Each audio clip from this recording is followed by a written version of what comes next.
exchange it. I went to go visit a friend from college and did a little solo travel, rented a car, that whole bit. And through my friend and people he introduced me to, even Airbnb hosts, I ended up having all these crazy nights, you know, and going to restaurants, meeting people, going to breweries up in Sado, Niigata, Ishikawa, and just really fell in love with this craft and the artisanship of sake. I mean, I think that's really what lures a lot of people in, right? Right. I attended my first Bonen Kai. My first trip was in December, so I got to see what a forget the year party looks like. My buddy from college thought it'd be funny to take the newbie, walk me over to a table of like 20 people who were all in suits with their coworkers and say, "Hey, come on, sit down."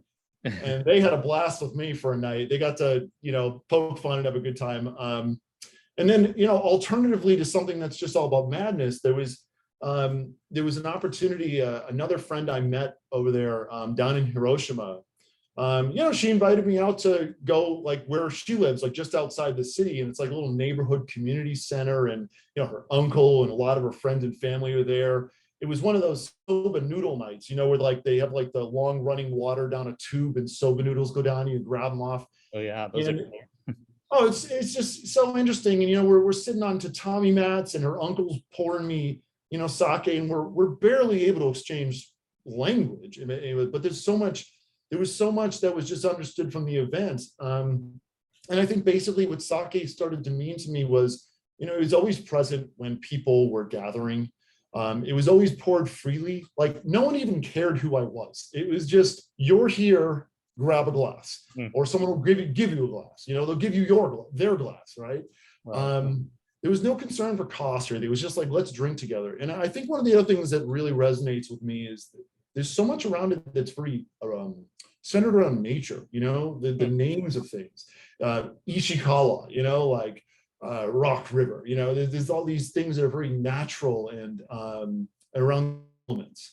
And as a person who's, you know, spent a lot of his life, you know, hiking mountains and, you know, out in nature, that's a huge deal to me. So I think while some of that isn't necessarily sake related in all ways, there's something about sake to me that really, it had enough of a pull in its historical precedence, and how it's sort of intertwined in so much of society, especially in Japan, but not only, that it became something that was so alluring. I was like, I think I want to make a career out of this. Wow. And did you have like a particular sake that you first fell in love with, or was it all of the above? I think the best way to answer that is to say, I think it was the diversity of the beverage that really got me. You know, it's sort of like, I picked out a few, you know, like Gokyo is known for, you know, really wonderful daiginjos and junmaijos. You have Terada Honke that makes some really cool stuff, right? All over the map. I think Fukucho is another great brewery I'd name that I tried a lot of theirs early on. But I also think one of the bottles that did get me, I was in the Meishu Center in one of the Meishu centers in Tokyo. And it was one of those where you get to pick a few bottles and try them. And so I picked my bottles and the guy comes over and he pours, you know, a few ounces of each. And one of them was like brown. I remember saying, what is this? And my friend is like, this is koshu. And I was like, what is koshu? She's like, it's like aged sake. And I got to be honest, I think going from something that's so crisp and clean to something on the complete opposite end of that, that's caramel and like cocoa notes. And boy, that blew me away. I said, this is the same beverage. This is the same thing. You know, it's not like whiskey. You're not going to have a clean, fruity, floral whiskey and then also something that has dark caramel notes. You know, you have smoky and clean, but not in the same way. It's not the same breadth, right? Beer might be closer, wine might be closer to describe it in that way, but I feel like I've had more experiences with sake that I could totally convince someone they're not the same ingredients, you know? Yeah, the variety is really extraordinary. So you said that it seemed like you had this incredible experience in Japan trying all these sakes, and then you were ready to sort of devote your career to it. Did you really make that decision then? Because I know you started off doing home brewing and you've Yeah. had a profession and other things as well. But tell us how you got into home brewing. Yeah, I think homebrewing was more of a transition for me. I've always been into, fermentation of one form, like, pickling or, create a hot sauce. I mean, a lot of people don't think about it, but baking is very much fermentation. I mean, you're still using yeast and you're doing a lot of things. And the same theories are there. It just has a different structure to it. But flavors, I think alcohol was always a part of my sort of extracurricular, if you will. It's like you drink it with food, with friends. The appreciation was always there, but there wasn't enough time. I go, I'm one of those like go big or go home type people when it comes to hobbies. So, when I was in college, I picked up hockey and I played on the team. That's like the way I'm going to learn how to skate. I'm going to do this. I'm going to get really good at skating. And then I want to do this. And so there are things that I'm, better at and some things I'm horrible at. And I think when it came to fermentation, I wanted to take it to the next step and start trying out what I'd seen. And also, I was saying, why isn't there more sake in America? Like, why isn't this something I can get access to, go try down the street from a local place? So, I don't know if there was an exact position, but I would say one thing that is for certain, I was really sick of a desk job. Being in software engineering and management for about 15 years, it just wasn't my style. When I was a kid, in my early jobs throughout college and stuff like that, I was into carpentry, landscaping. I did a lot of very hands-on type work. Even as a kid, that was always the weekend projects were like, we're going to go over to someone's house down the street we're friends with and put on a roof. And so that became kind of what I like doing. And I guess to jump ahead in this a little bit is that I kind of just rolled the dice and said, I think I'd like to transition to something that I could really love. And it's like that thing people say, you hear it once in a while. Someone says, yeah, I gave up that awesome, well-paying job to go do something I truly loved. Well, that's absolutely me. And I decided to just say, well, let's try it. Worst case, there's plenty of tech jobs out there, but I really, really want to just make this sort of like an early retirement that I go into doing what I love the rest of my life. And I did have a dream of opening up like a little izakaya. So ultimately, I'm not the person that wanted to run like the giant brewery. I want to run a small little craft place with a little izakaya attached to it and just have a little community space. But there's so much more to learn in the big space, and you have so much more access, and you can try much more. So anyway, I had a drinking buddy in Japan. Her name's Chio. She might have been on this call. I don't know if she's up right now, but You are welcome, Chio. She's also a programmer, and she was living in Tokyo. And so I call her up and I say, I think I'm going to leave my job and I'm going to become a sake brewer. And she said, she thought it was crazy, obviously, but she was excited by it. And I told her about the whole dream, and I said, hey, look, I know this is totally crazy, but if you're ever up for it, like, come work with me. Let's found a brewery together. Because we were, like I said, we were sake buddies. We would just go to like all these different places around the country and drink together. So I was like, this is great. So she calls me 2 weeks later and says, like, I just quit my job too, and I'm going to become a sake brewer. And I said, you're kidding. She goes, no, I'm into this. So she found a fermentation program in Japan, and also is currently actually working at Lagoon Brewery up in Niigata. And Oh, wow. And we've been chatting about our experiences on and off, but that's kind of been a little bit longer process for her. And anyway, I think when I found out that she was going to do that, that lit a fire under me. It was like, we're doing this. There's no turning back now, because I convinced someone to quit their job. Yeah, stakes are higher now. Stakes are high, right? So I think coming from software, the next step was, hey, how do we really learn this? And in software, you're always expected to learn a new language, a new framework. You're always learning. It's like that's the career, is you never stop reading, watching videos of things work. So I think that I applied that same thing and said, we're going to go into this. We got to go fast. We got to get learned. We have to get caught up to where other people are so we can start being effective. And like I said, that was an expectation for my job. So that felt normal. So I John Gardner's class. There's a woman in the UK. Her name is Haruko. She runs the Koji Fermentaria. She also translated Koji for Life from a guy called Nakaji, who wrote a book on that. He's like a longtime scholar of Koji growing. I joined Sabana as an individual at first, as you know. I found a ton of books that do exist, right, that are English books.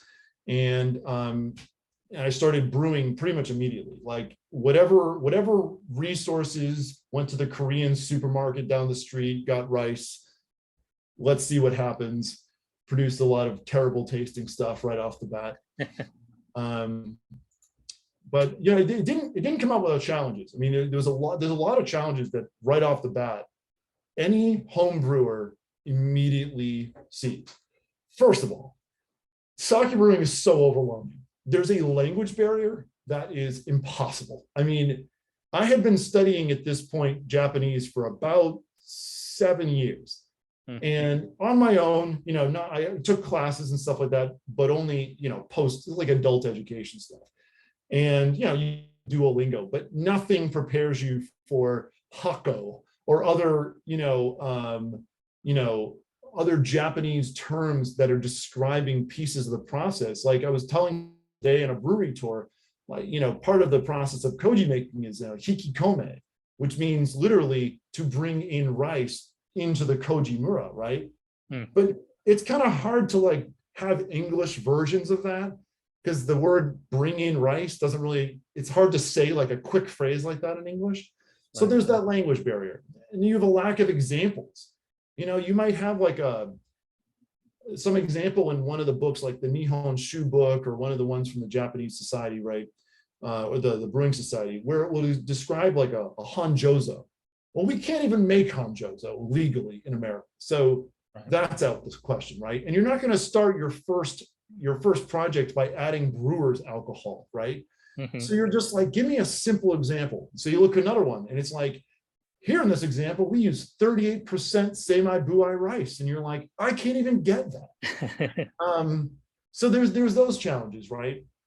And then you have a lack of community. You just don't even know where these people are. Who else is brewing sake? There's only 20 breweries in the US.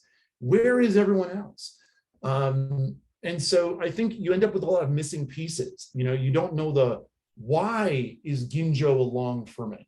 You know, people say it. You have a bunch of sommeliers that will tell you, well, ginjo produces less acidity and does blah, blah, blah. And you'll go, cool, how? how do you produce less acidity, you know? And, you know, there's always beer. You have beer books that can help, but only to a certain degree, you know, like how do you track your ferment? How do you know it's going well? When do you stop your ferment? Well, in beer, you have an original gravity. You know how much sugar you start with, and you just, you know, chalk that down over time, and you say, hey, look, we're done. Whereas in sake, there's no concept of original. You know, you gain sugar as you go. And these challenges make it so hard to have a conversation with a beer brewer, because they'll be like, I have no idea what you're talking about.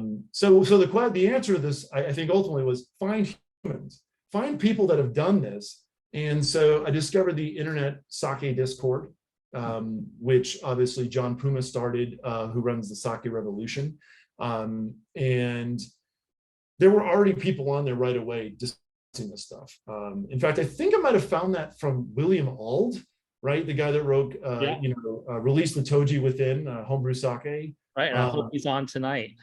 If you are, I mean, please submit a question. Yeah, I mean, Will is like, you know, he may not see himself this way, but I think for a lot of us, I mean, he's like a celebrity in our eyes. We're like, wow, Will. I think one time he was on one of these calls and I got to like ask him a question and he responded. I was like, wow, and the nerdiest thing in the world. But I mean, you see some of these people that have done calculations, they've done the math, they've done the research. So many going back and reading his book for like maybe the 10th time, I'm seeing all these articles that he's quoting and I'm going, I found that article too, and in isolation and realizing, wow, he's already done this research. And the first 9 times I read the book, you don't even grasp how much research was put into this.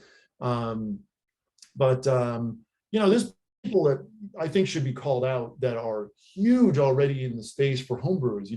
Mark Hunter, Mike Simmons, Nathan Kelly, Justin Levon at The Void, who's a professional brewer now. But all these people start homebrewers.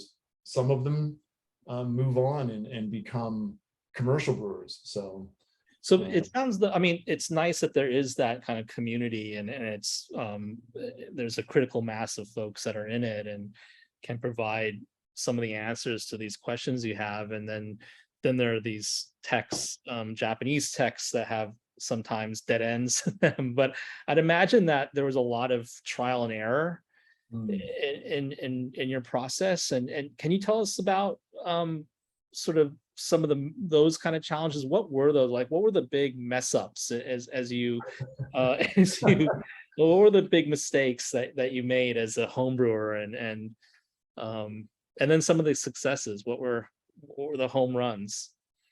I think the first challenge that I think every home brewer experiences is a nasty little jerk called lactobacillus. And in Japanese, we would have referred to it as hiochi back in the day. And it's been discovered that hiochi, the bacteria that ultimately gets into your brews, is kind of like a combination of a few different lactobacillus strains. And really that's the big one. That's the one right off the bat that your brew's going fine. Oh, it smells of banana. You're getting all these amazing aromas. You're like, oh, wow, I crushed it. This is going to be the best brew I've done yet. And then, you don't note it at the time, but later on you start to, there's like a film that it looks like yeast, but maybe the yeast is starting to stick together a little bit more than it should. The foam is, and you don't notice it. And then all of a sudden you start tasting something. You're like, it's almost like milk or something like this, like a sour milk. What is this flavor? And I think contamination is probably the biggest challenge you run into. You just don't know. For instance, a lot of home brewers will get like a plastic bucket because it's cheap. It's a food grade plastic bucket. And then what's next to that is this long metal spoon that they recommend. It's a 24-inch spoon. You're going to get that spoon. You don't realize that using metal is going to scratch your bucket and it's going to dig in these little micro cuts. And now you're basically creating a haven for your bacteria to grow in and get stuck in little food. And there's so many little things like that. One time I fell asleep steaming rice after a long day and ended up. I'll spare you the details, but suffice to say, I got 3rd-degree burns on my hand for like a month and a half. And you just things you wake up and you're frantic and I've thrown devices out into the snow at least once, to put it that way, that were on fire. I think there's a lot of things you don't realize. At first, you don't know when's my ferment done because, as I said, multiple parallel fermentation, you're still getting sugar throughout it. With homebrew, it's difficult to know like how much alcohol you have because you don't have some of the tools you get on a commercial setting. And if you talk to beer brewers, they'll say, well, what was your original brew? And you'll go, well, there is no such thing. And they'll go, well, I can't help you. So you end up finding, you make mistakes, how much water you used, how much water you held back. There's a lot of tweaks that you learn over the years. And the more you reread the books, you start to get a sense. But even if you do, I think there's a lot of challenges that are sort of unbeknownst to you. I'll give you another one, like koji.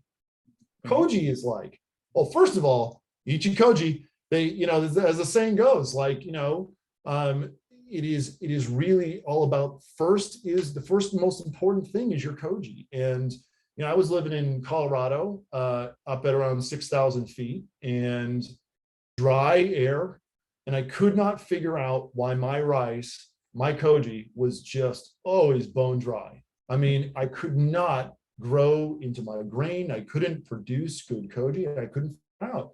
And I talked with a few people. One of them actually was William over at Colorado Sake, and he said, "Have you tried wrapping a plastic bag around it?" And I said, "What?" He was like, "First day, just wrap a plastic bag around it." I said, "Why?" And he goes, "Well, essentially your environment is too dry and it's just sucking all the moisture out of your rice." I said, "Okay." So I tried it. Sure enough, little tweak like that, and all of a sudden I had koji that was growing great and tasting good. And I think these kind of mess ups obviously teach you a lot. Right. But I'll be honest, I think some of the things that, this call is eventually like leading to, and why we're talking about this, is I started realizing there was so many pieces that homebrewers, especially, if you don't have a resource to go to kind of explain the stuff off the bat, you spend so much time getting discouraged. It's really discouraging having brew after brew. You're not sure why your koji didn't work out. You think maybe it could be the koji, but how do you test your koji? Is there a cheap way of testing your koji to know it's doing well, right? Mm-hmm.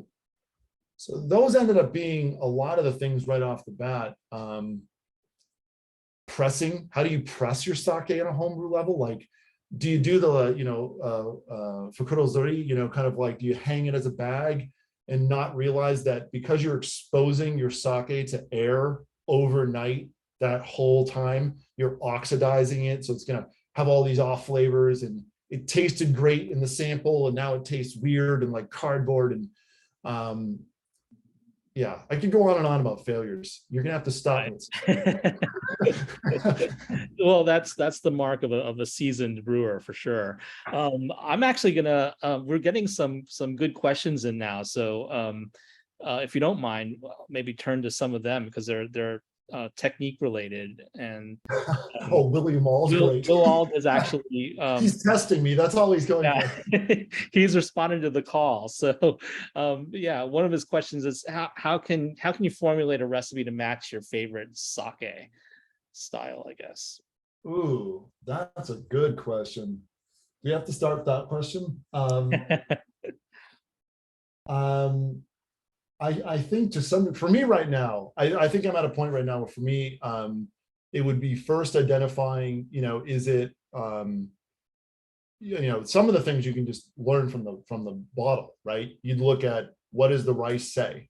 So if it says, if your bottle didn't have a replaced label that says literally nothing, if it does tell you the mill rate of the rice type, if you can get the rice type, a lot of times at best you're talking Yamada Nishiki, that's great, right? You can at least get that. You could have Blake over at Minnesota, Minnesota Milling, mill that to a certain degree and send it to you. He'll even do homebrew sizes, which is probably important to note in case anyone doesn't know that on the call. That's great. He'll do as little as 10 kilograms, and that's awesome, because otherwise you're going to buy 1,000 at most places, and that's a big order. So I would say, right there, you look at the acidity that it's at. And some bottles will list that. They'll say the total acidity is 1.6 or whatnot, which, by the way, there are some numbers on there which tell a lot about the sake. Like if it is 1.6, you can be pretty confident they used a moto to make that sake. That's not what they call kobochi komi, where they just add in yeast. You're probably talking a sake, anything below 1.6, 1.1 to 1.6, had to have had a moto, because even the studies that they've done where they've really tried their best to lower the acidity, there's no way you're going to get below 1.6, 1.8, because the nature of the yeast, it just stresses the yeast out too much and it creates too much acid. So right off the bat, you can know, okay, I'm going to have to make a moto for this. In terms of what you're shooting for with acidity, let's say it is a high acidity, you would probably want to stress that yeast out, maybe by raising your temperatures. That will definitely increase the acidity. I don't want to just harp on acidity, but that's a big one, right? It's a big component of the flavor. You'd be able to look at the SMV and or the BOME, whichever it's reported in, and know how much sugar, residual sugar is left in the brew. And so from the get-go, you could say, all right, maybe my first batch won't hit this target, but if you see how your batch goes through, you would be able to say, I'm going to need to either hold back some water to produce more sugar from the get-go so that my ferment progresses. I'm drawing a line here, and I know probably some people in the call, like, why is he doing this? There's a way we can tell how ferment's progressing and kind of how it's going to end up with using something called an AB line. And it's specific gravity, so the density, how much, really it measures kind of how much sugar is in there, but also how much alcohol. It's a mixture. It's gravity versus alcohol. So what you're basically watching is the sugar is going down and the alcohol is advancing. So it's like a slope of sugar and alcohol. And at some point, you can actually pinpoint and say, I want to hit that mark where the sugar has depleted a lot, but the alcohol's reached a certain amount. So if you kind of tile together, you can run your ferment through one time and then say, okay, I'll make a few adjustments, hold back some water, which increases how much sugar you start with. And you might also do things like up your temperatures to bring that down, or lower your temperatures to try to like stretch out that ferment a little longer. If you think about it like a calculation, every day, because of the multiple parallel fermentation, you're creating some sugar and you're eating some sugar. So if you slow down that yeast by cooling it down, you're gonna stretch out the ferment and create more sugar and a little bit less alcohol, but you're giving the enzymes opportunity and more time to produce more sugar, so it stretches it. So that's a long way of saying you can slowly start to dial in towards that bottle and say, okay, I know what its numbers are listed on here. There'll be some things you won't know, but if you know what kind of yeast it is, theoretically, as long as it's produced with the two main most popular ones, which are number 7 and number 9, Ginjo yeast, you should be able to replicate it to some degree. Although a lot of people say they're different in the States. I won't enter that argument, but this is a really interesting question because I think there's a lot about trying to replicate something you've seen, but also knowing, okay, well, what things can I tweak that are going to make the acidity go higher or lower? What can I tweak to stretch the alcohol out farther? You might even not know it because some things won't be so clear. You won't know necessarily whether or not they fermented all the way out to 19% and diluted to 16, but sometimes this information is out there on the internet, so you can look around and find like, ooh, there's more information. And brewery tours help too, because when people do the brewery tours, sometimes they'll explain this stuff and you kind of learn. So I think that's some of the things that I would do to try to replicate one. I hope that sufficed, Will, and that or Mr. Ald. I feel like Mr. Ald is the more appropriate term here. We have another question from Jeff in Alberta, Canada. Maybe partly answered some of this, but he writes that on his 22nd, he's on his 22nd small batch and he's learning with each one, and he loves the fresh and floral aroma of the early days of the cycle. And he's trying to capture that, but so far it's escaped him. And the resulting sake, while pleasant, is on the drier side. And he asks if you have any advice to preserve those beautiful flavors throughout the process. That's an interesting one. So does he mention what's rice? No, he doesn't. Okay. So there's a couple things. First and foremost, I think regardless, you're going to get some of those aromas up front because the yeast, when it's young, is just ripping off aroma, and it's great. The other thing to note about that too, when your sugar is higher in the batch, you will be getting more of that. It gives off more esters and generates more esters when it is stressed by osmotic pressure, specifically high sugar content in the mash. So one of the things that Chiaki who's the head brewer at Islander had taught us was, you want to get more aroma, stress your yeast really early on. So in those first few days, hold back some water in your additions. That's going to bring up the amount of sugar and stress your yeast out. But you don't want to do it forever because they'll stress out so much, getting too much acidity, and they'll start, well, dying. So after you finish tome and your batch is complete, right? You're starting day one. As day two, and on progress, if you can measure your gravity and your ABV, this is possible through calculations to some degree, but if you can measure that and know where it is, you can develop that AB line. But if you can't, even if you can't do that, you can generally assume you'll be able to add back in some of the water that you've held back. So you have your total amount you want in the brew, and you're slowly adding this in. As you're adding it back in, the yeast will become more performant because, well, you're lowering that osmotic pressure, you're taking that stress off of it, and it starts fermenting better. There's a lot of other things I'm going to skip over for now, but suffice it to say, let's just focus on this one. So with the water, the ability to hold that back will definitely help you. And I think the other thing is knowing when to end the ferment. There's also over stirring too. If you're over stirring your batch, you can be releasing aroma that trapped in there. I've noticed for smaller batches, I almost don't even need to stir it past a certain point. Once the rice melts, it can kind of do its thing. It's such a small area, and in the larger tanks, the convection moves it around a lot anyway. So I've heard people even talk about stirring in more of a circular pattern than more of an up and down pattern, and not so much like a scoop, like a ladle scoop, like not doing that, but more just kind of rotating the sort of mash around in a circle. So you're not so much introducing extra oxygen, and you're not releasing too much at the same time. There are some brewers that I've heard of don't even touch their mash after a certain point, and that allows a lot of that those flavor components to stay in, because CO2, when it does release out of the mash, esters will cling to CO2 and they'll come up out of the mash. So you will smell it as you're brewing, but it will be taken out. I will say that is probably somewhat of an ignorant answer, and I do apologize for that. There are some aspects of this I feel like I'm still learning every day, but I can say, if you are drying out, you're probably fermenting farther than you want to. There's nothing wrong with fermenting all the way out.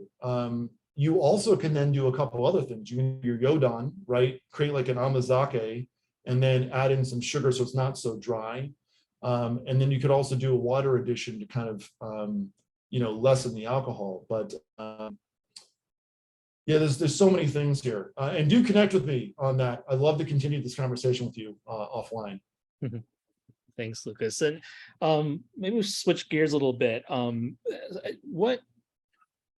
So you've made the transition from home brewing into commercial brewing now at Wetlands Sake. And I wanted to ask you, are some of the things, the methodologies you developed as a home brewer, are they translatable at the commercial level? Is it just a matter of scaling up things, or is it a completely different operation? Yeah. Wow. So first and foremost on this one, I feel like to answer the question directly first, is a lot of it is translatable, right? From the ferment perspective, it's translatable. There are obviously things that when you scale up become so much more difficult to manage. Like, for instance, like koji right off the bat. It's one thing to make a kilogram of koji in a cooler.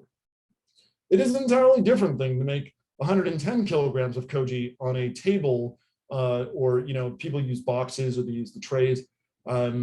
Your room dynamics are different. The way you cool it's different. It takes so long to cool a table of 110 kilograms, especially if you don't have a lot of automated systems and things like that built in. You're dealing with a lot more humidity that gets generated. And in some ways, I will say, it's almost easier in some ways too. Like, for instance, when you can walk into a room that is at a certain humidity, temperature controlled, with like nice ceramic panels on the wall that keep your room at a certain temperature, it's not as difficult as, say, for instance, when you're using a cooler to do it. And the minute you open that lid, all the heat goes out, your humidity drops to zero, and you've just dried out your whole box. So now when you close it up again, you lose even more humidity out of the rice. So there's a lot of challenges like that. It's also easier to vent the room rather than having to, like, I think when my home one, I used to like stuff a pencil between my cooler lids so that it would constantly vent a little bit as it got into day two. And that's obviously, a lot easier when you have a full, HEPA filtered vent system built in. But I've also heard other brewers just open their door to vent out sometimes too. I feel like when it comes to the brewery side of things, this is a place where, people learn skills in breweries over decades, and the ones that have been in it the longest really are the ones that know the most. And so I feel like, I don't even know if he's on the call tonight, but I kind of have to I almost like take a I don't know, tip my hat to Hector Myers, he's the head brewer, and when I arrived at Wetlands, we worked together on figuring out a lot of stuff. And he came from Urban South. He's currently an advanced Cicerone, so he's already in a small elite group of beer brewers. And his expertise, he was also an engineer. He came from oil and petroleum, so he understands a lot of the mechanics and the dangers and the things to look out for. The two of us basically, are tied at the hip, walking around having conversations about how does this work, what should we do here. And that's a little bit different scale. We're not even in the owner brewer situation where also the head brewer. We're part of a brewery that has an owner. We are the sort of the brewers behind there, and we have even other brewers that we work with who kind of do stuff. And there's a lot of challenges to that, because it's not like you can just say, I'm going to make koji tonight and start my brew tomorrow. It's like you have to order rice months in advance. You have to know when you're going to do these. You got to order yeast at least a week in advance, or even if you're going to grow it up yourself, you still have to plan that and start growing up your yeast in advance. There's a lot of challenges like that, like timing. The stakes are higher. You're not losing 16 liters if you screw up. You're losing 3,000 liters. You're losing a lot. And technology, it's one thing when I accidentally spill my, I trip and like spill my whole ferment on the ground, it makes a mess. In the professional setting, if I accidentally don't open a valve or vent something, I could, create a vacuum and crush an entire tank. And we're working with a lot of different stuff. There's sharp edges, there's forklifts, there's things you can fall off of, things that can fall on you. I think some of that stuff is the things that really, when you go from home brewing to commercial, it really does kind of shock you how many things can kill you if you're not worried. And I'll be honest, that's not even talking about, one of the, I won't name him just in case he's anonymous for some reason, but there's a brewer that we do talk with from Japan fairly regularly, and you learn a lot of things, even commercial brewing there, that are extremely dangerous. I mean, people lose fingers. There's stuff going on that is really intense. But I think, the other challenges are like heating and cooling. Some of them are the same, right? If you have like a refrigerator at home in your home brewing, you just put it in a day, you take it out for a few hours. Or if you're trying to use like a heat wrap in a 7-gallon bucket, there's a lot of smaller things. Maybe medium-sized home brewers actually have glycol or something to control their temperatures. But when you go to the commercial scale, it's all over the boat, all over the map right now. I know people that are doing it without glycol, people that are doing it with glycol, and the challenges that each of them have to deal with. You're just dealing with a larger scale. That's really what it comes down to. And I think there's so many things that are transferable, but I do think kind of like one of the things that we're going to talk about today is like, there's a need for getting those skills into people who want to step up either and open their own brewery or want to step up and go work for a brewery. Either way, Yeah. And so speaking of spreading the word and spreading some of these skills around, you've been really active in setting up online forums and Discord channels and things like that. and getting people to submit questions and all that, and create a dialogue about sake brewing. So I want to ask you about that, and some of the sort of are there themes that come up in these discussions that are a common thread, or what tends to be some of the main issues that people face? Hmm. Yeah, I think a lot of it is like where to find information. It's sort of like I think a lot of them are like I think of starting sake brewing for the first time, it kind of feels like you're that person in a movie who's diffusing a bomb over the phone, and someone's like trying to tell you, "Oh, just look for this," or, cut that wire. And you're like, no, there's like 3 wires that are all the same. You just don't have enough information to really know what you're doing. So the questions we do get are often things like, what equipment do you use? Where do I get yeast? Because sake yeast is obviously not available anywhere. You have to find it and track it down. And even the sources we know about, someone might not realize that the Japanese use O1 as a non-foaming indicator. And so, like, I know for myself, I was using foaming number 9 for a long time. No, I had no idea there was another option. And those are the big questions. Where do I get koji from? Can I buy koji? Can I buy koji spores?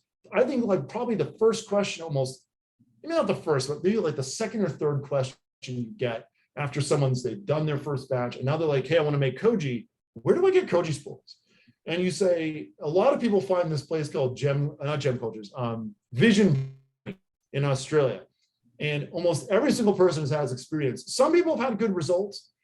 A lot of people, I don't know if the spores just get sent over here in a hot box or what, but most of them are dead. And even if it works over in Australia, it's not working here. And so people will do these batches of koji and get no results, like horrible results. It smells bad, and they're like, what am I doing wrong?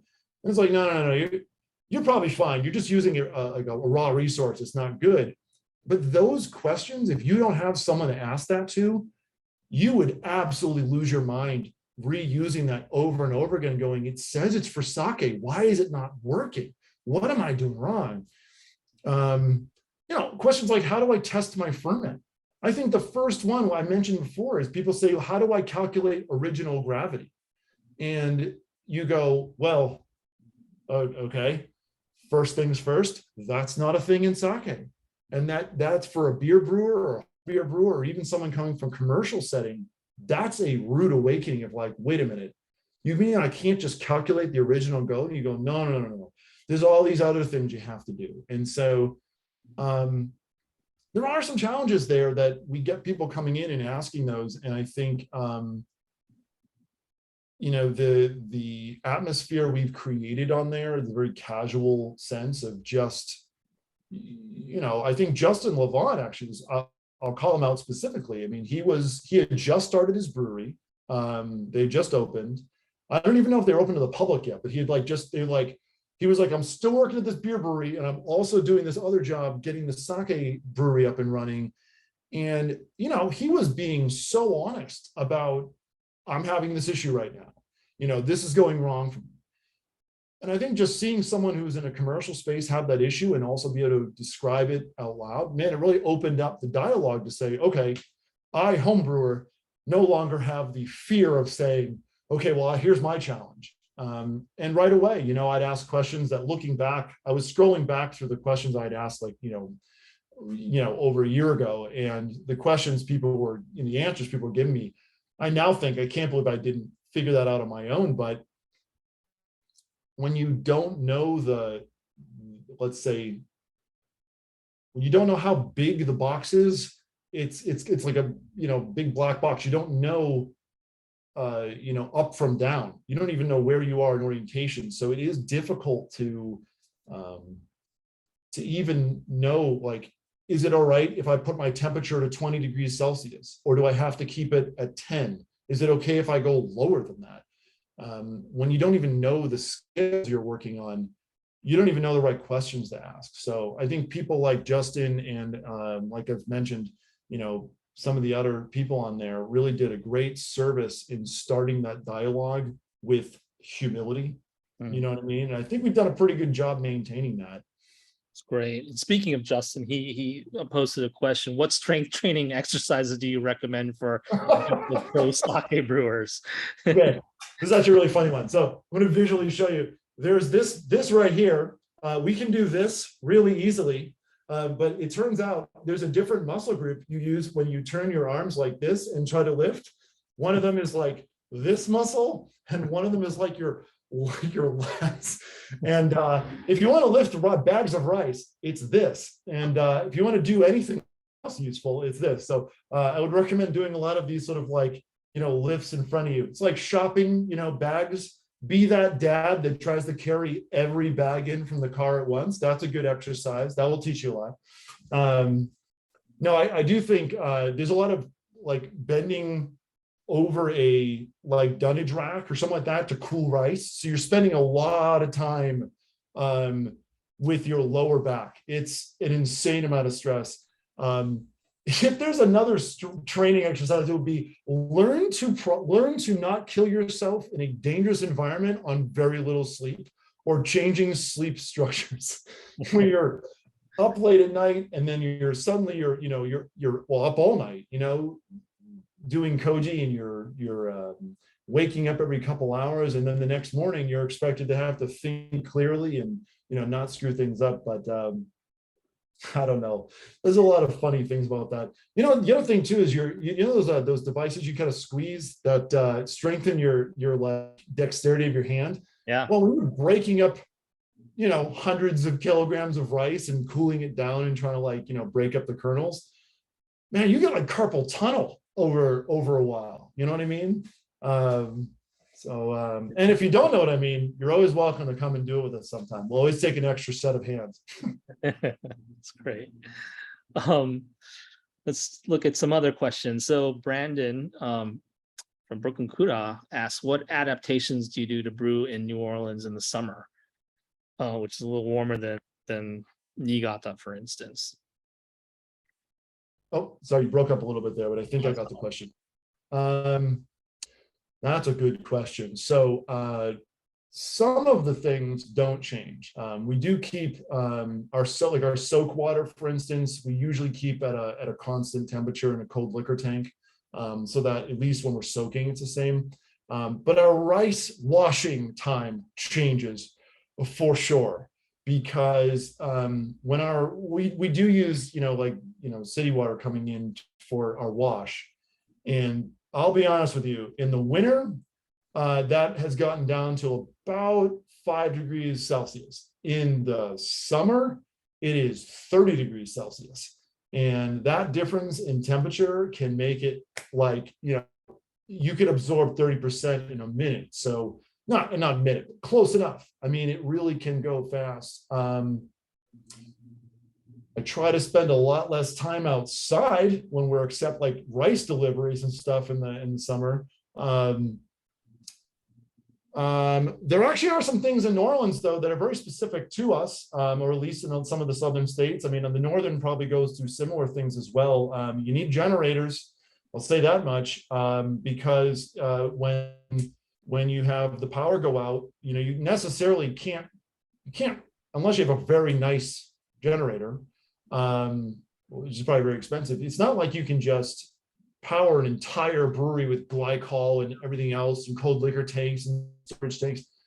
So we actually do have to plan around hurricanes. I mean, apparently it's I mean, I'm new to the area, obviously, but I've been informed for some weird reason, hurricanes tend to hit the same weekend like every week, like every year, like the devastating, horrific hurricane.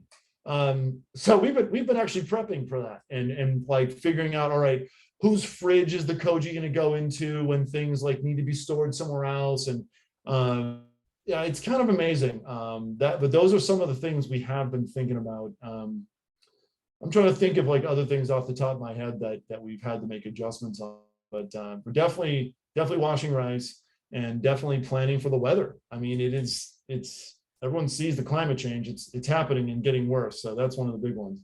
Right. So speaking of New Orleans and wetland sake, can you talk us through the what kind of styles and what your sake lineup is? What are you working on? Yeah. So we have four main products, and there's the tap room, a bunch of rotating cocktails, we call them, which are, I mean, a lot of them, they're really delicious stuff, and it sells well in the tap room. But what's available online and what you can get, we wanted to target people very specifically. And I say we, but I will defer pretty much all business reasoning and decisions to Nan and Lindsay to speak about where they're coming from. But I understand the main goal, which is we want to bring sake to the masses. And to do that, we first have to separate people from this idea that sake is hot and it comes from a sushi restaurant, and that's the only time you ever drink it, right?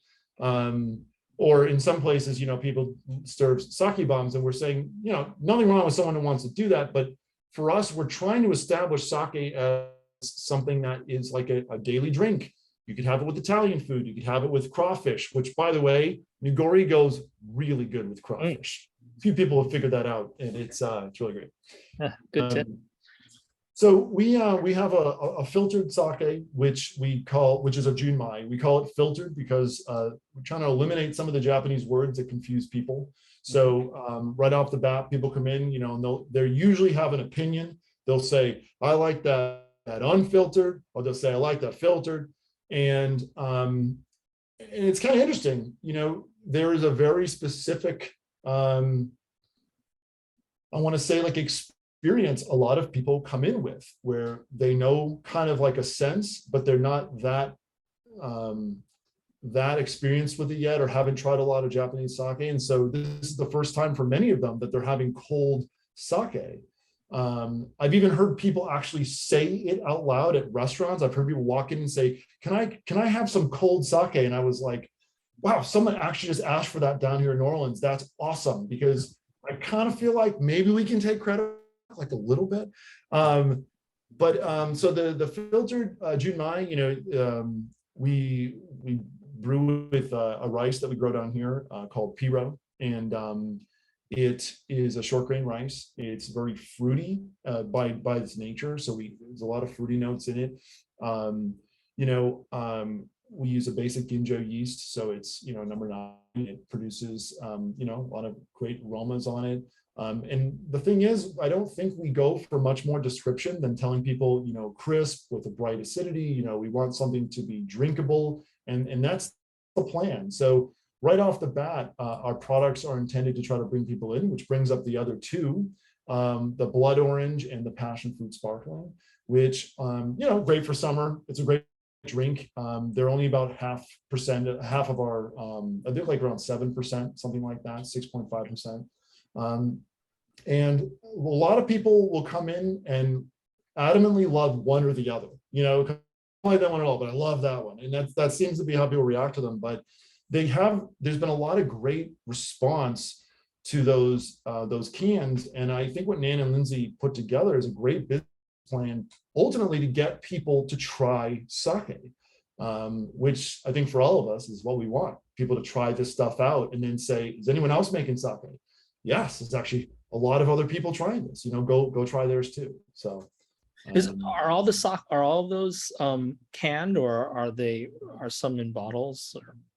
Yeah, there was a lot of discussion about this. For a lot of people bring this up with the canning and all that. And, I asked Nan directly, why the canning? And, it was, well, we support the wetlands. That's why we're named wetlands. It's about, preservation. It's about, the environment. And for us, canning was something that was a little bit easier to recycle. It's something that, requires less resources. And, I think the trade-off there is worth it. And the can is, to me, it just reminds me of a one cup. I mean, it's, right.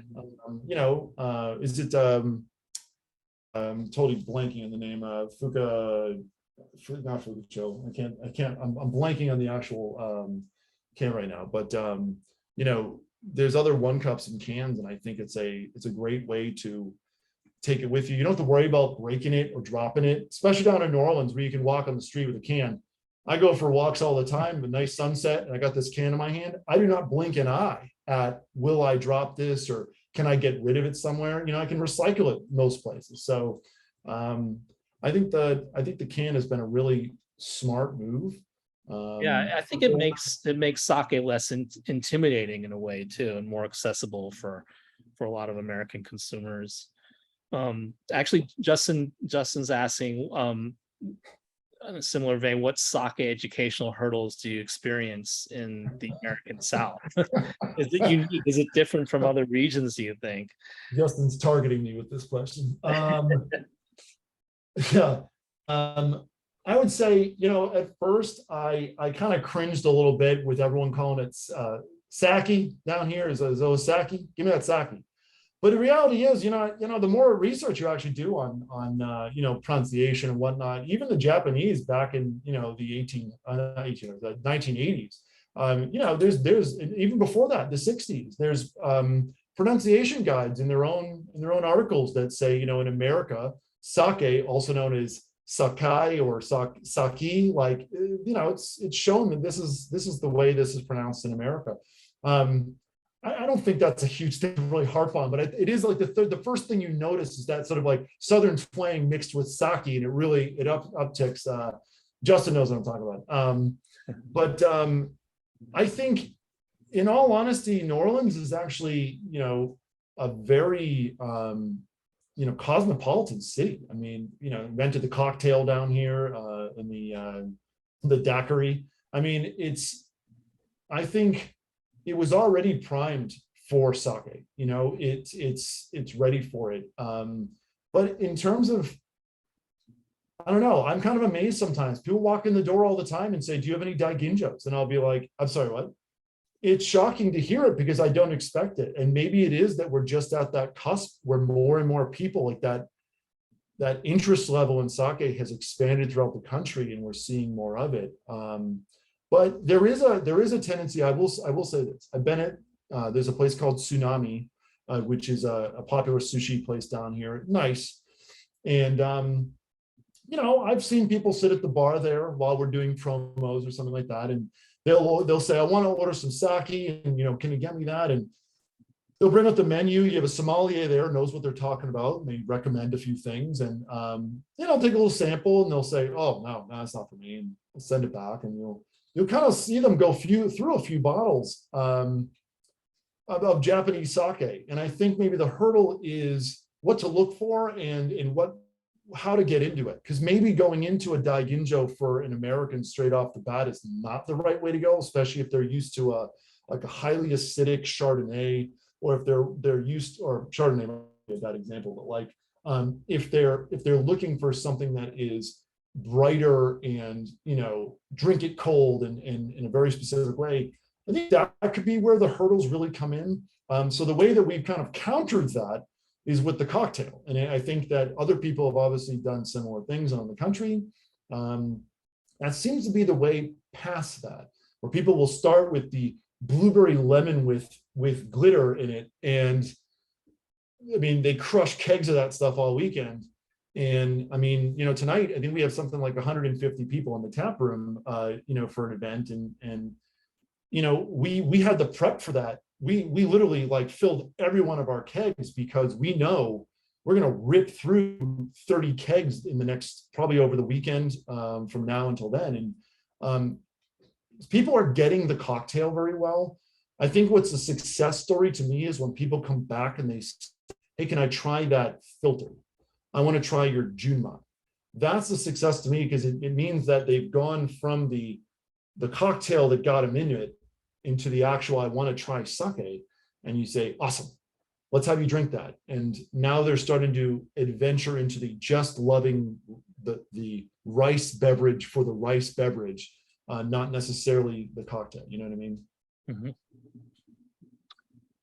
I got another question. I know you're on the brewing side of operations, not the marketing side, but Jake Merrick asked, what's your market breakdown between wholesale and retail and consumer, or in brewery?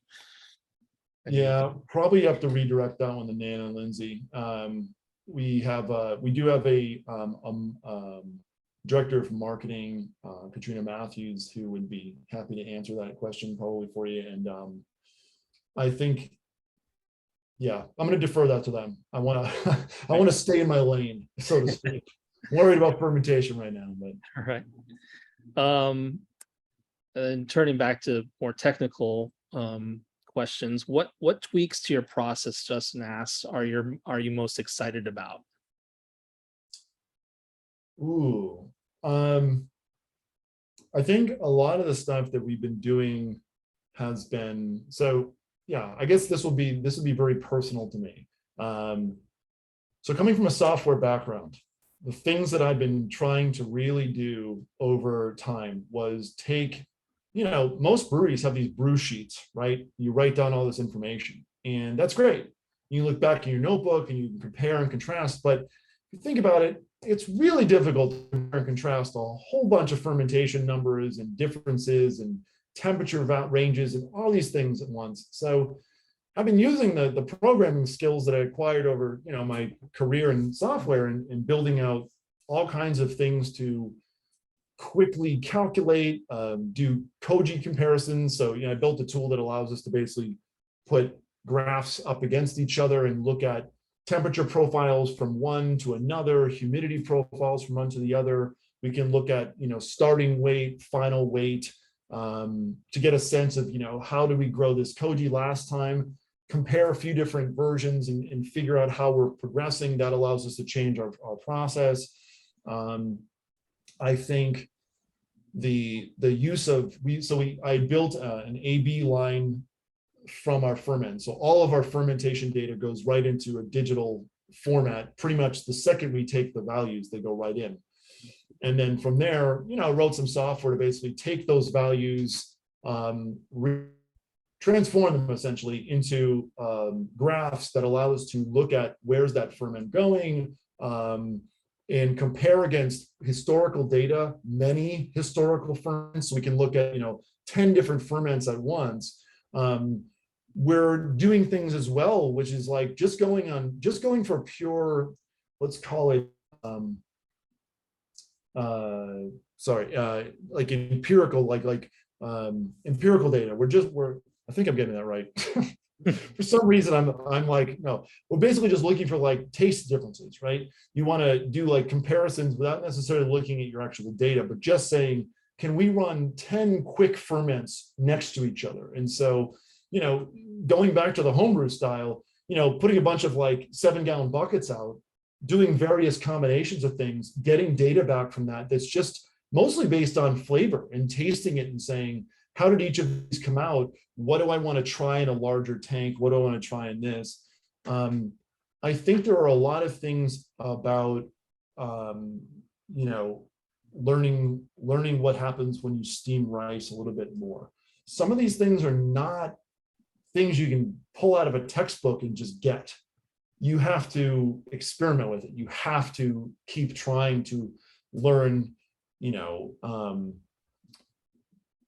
get more familiar with, say, sake off flavors. So, getting to familiarize yourself with how does this off flavor present itself in sake? How does it present itself at this level of alcohol or this level of alcohol, at this level of acidity? So I think, I think there's a lot of things with using technology that is what I'm excited about. And I don't know if he's specifically pinging something that I've mentioned to him that he's like looking for me to say, but I think right now it's just about using technology and also, what I'm learning from these calls and applying that back. So, yeah.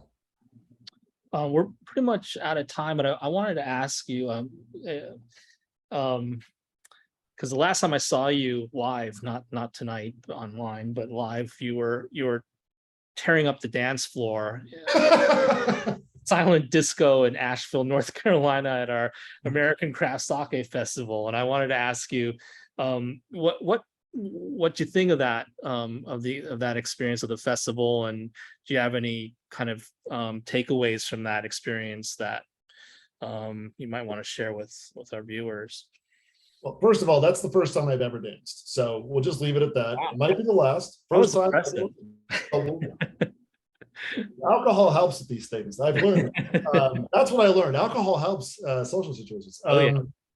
I love the experience. I actually thought I think the energy coming out of there really lit a fire under a lot of us. It was, okay, we've tasted each other's stuff. That's great. That's where we are now. So next year, we best come back with better stuff, or we best come back with more options or more learning. And hopefully we've shared more information between each other to say, hey, I liked what you did. Can I help you, get a little bit better? Can I help you tweak that? And having those honest conversations with each other, we don't have to have them in public all the time, but having the honest conversations and say, hey, let's do this. Because that's what the guilds do in Japan. They really do help each other get better sake. I mean, I think his name is Kenji Suzuki-san, who's basically known as one of the gods of sake, right? Who, helped Fukushima raise their entire prefecture's profile of their sake. I mean, by the way, anyone has a copy of that document that he wrote and sent out, feel free to CC me on that.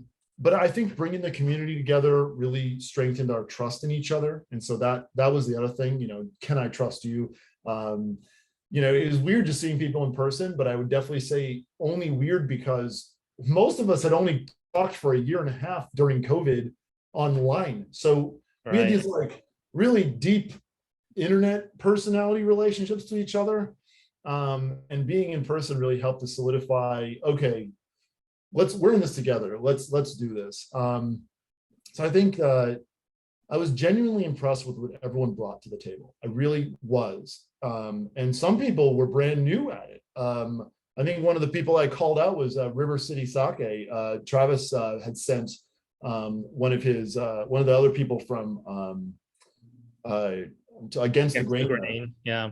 And I was so legitimately impressed with the Nagori they said. I was like, dude, this is amazing. And I think Travis told me, like, he doesn't even know the stuff I do. And I was like, yeah, but it lit a smile on his face. He was like so pumped. And he was like, man, I'm going to get into this now. I'm going to. So I think, I hope I'm not misrepresenting his experience, but I thought it was really great. And I think coming out of there, we identified a lot of needs, like educational needs. We need more. We need to go farther. And I think, I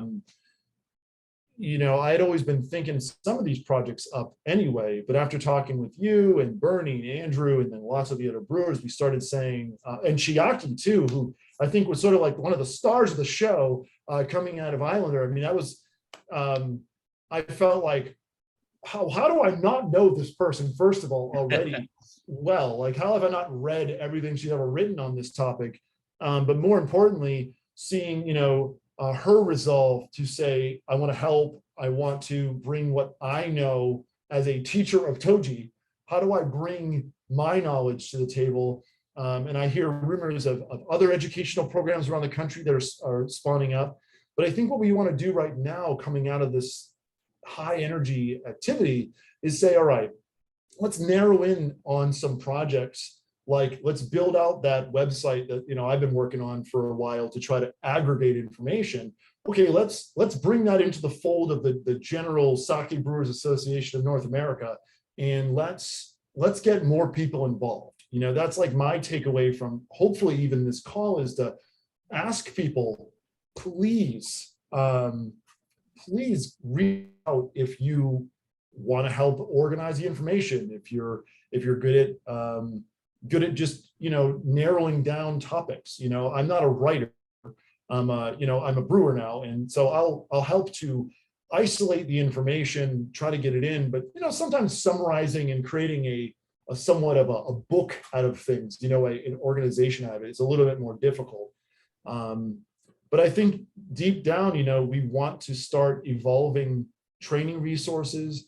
We want to start showing examples of how things are done at a homebrew scale, as well as a commercial scale, so people can start getting caught up, making sure it's super easy. I mean, right now we have like a 2-step brew that Todd Bellamy had written up with Boston Sake on his blog a long time back from Dovetail. And I even realized, I was like, what? I think we can simplify this even further. We can make it so someone can literally do one day, put it together, throw it in the fridge, and like once a day, just take it out, put it back in, and that's it. And at the end, even with, rice you got from the store, it would be less contaminated, less chance of contamination. You might actually come out with a pretty good brew on your first shot that gives you confidence, that gets more people in.